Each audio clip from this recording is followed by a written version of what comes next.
Hello everyone and welcome to a quick Firefox tutorial. In today's video I want to show you how to activate dark mode in Firefox. This is pretty simple. To do this I am already in Firefox and as you can see we are in light mode. Now I click on the three bars on the top right corner and here I choose add-ons and themes and switch to the themes tab. Here I now find various themes that are already installed in Firefox. By default, Firefox runs in light mode, but I can also click on Enable, Add Dark, and I have the dark mode activated. In addition, there's also the theme Alpenglow, which has a few more colors to offer.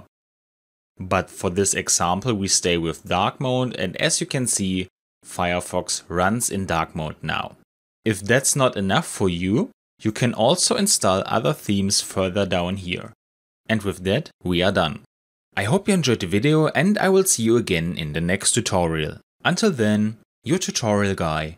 Bye.